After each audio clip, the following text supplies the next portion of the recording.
salaamaaleykum mbokki internautes yi dal leen ak jàmm ci seen revue des titres bismillah ñu digtal leen li gën a fës ci ëttu yéenekaay dañ koy daal di dooree ak yéenekaay bi di Le Témoin yi ñëw ci transformation numérique Sénégal nag daal di ne miser lu toll ci 1105 milliards de francs CFA Rewmi Quotidien ñëw ci New Deal technologique le Sénégal lance sa nouvelle stratégie numérique le programme va coûter 1105 milliards de francs CFA kii di président Diomaye nag la mu wax moo di ne c'est un outil pour lutter contre la corruption et l'évasion fiscale Le Soleil ñëw ci révolution numérique le Sénégal tient sa feuille de route le chef de l'État nag daal dinay lancé niki démb le New Deal technologique la nouvelle stratégie numérique moom Bassirou Diomaye Faye nag daal dinay xamle ne notre ambition est d'accompagner l'émergence de champions nationaux Direct News ñëw ci situation du pays Cheikh Abdou Bara Dolly daal dinay accabler l'ancien régime et adoube le duo Diomaye Sonko le mal causé par Macky Sall et ses troupes est bien plus profond que ce qui a été révélé par le rapport de la Cour des comptes l'heure n'est pas à la politique car les difficultés qui sévissent dans le pays causées par le pillage de Macky Sall et s'y méritent justice. En situant les responsabilités dans le carnage financier, Macky Sall ne doit pas être épargné. Lui et ses ministres doivent répondre de leurs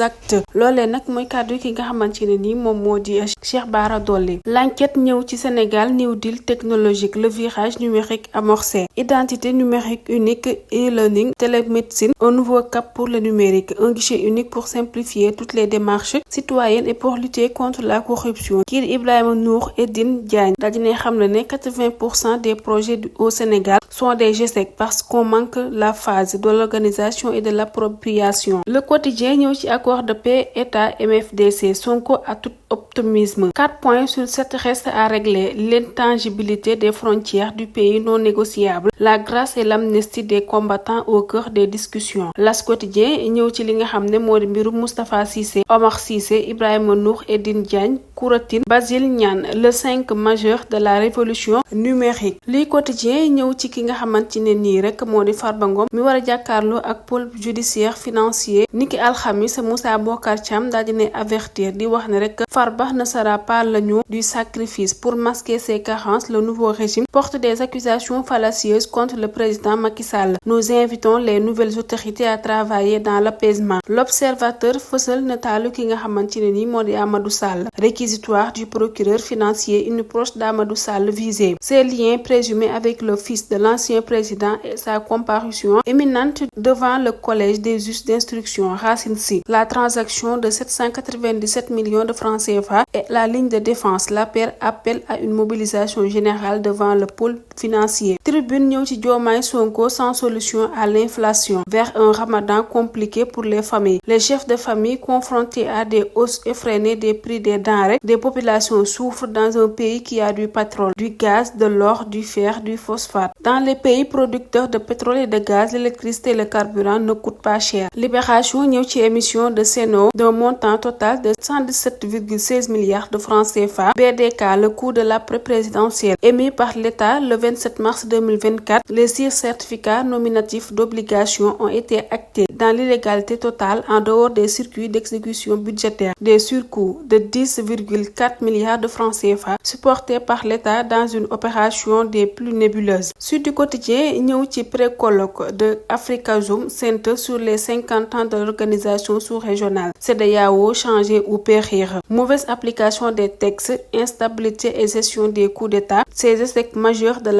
la CEDEAO. Retrait du Mali, du Burkina Faso et du Niger, un risque pour la viabilité de l'institution. Constat Niagaza, représentant de la CEDEAO daal dina xamle ne il faudrait qu'on s'adapte aux défis et qu'on travaille à trouver des solutions. Réinvention de la CEDEAO, la recette Alioune Tine. Source A daal di ñëw ci en conférence de presse niki démb le leader de la République des valeurs daal dinay mettre feu sur le tandem Ousmane Sonko Diomaye. Thierno Alassane Sall critique. Le gouvernement s'apprête à jeter à la corbeille le budget 2025. Le service de la dette publique a atteint un niveau vertigineux de 3 855 milliards de francs CFA pour la seule année 2025. Qu'en est-il de la plainte concernant la probable corruption des magistrats? Le tandem Diomaye Sonko dénonçait l'opacité, mais il gouverne dans l'ombre, il prônait la justice et protège aujourd'hui l'impunité. Loolee nag mooy kàddu ki nga xamante ne nii moo di Thierno Alassane Sall. Yor ñëw ci lancement du New Deal technologique vers une souveraineté numérique et une indépendance technologique. critique ñëw ci vision Sénégal 2050 le Sénégal tient son New Deal technologique. Le président Bassirou Diomaye Faye daal dina xam la ne nous nous engageons à construire un espace numérique souverain. L'info ñëw ci mbirum 91 milliards yi Mamadou Racine Sy aucunement concerné. La cellule de communication de Mamadou Racine Sy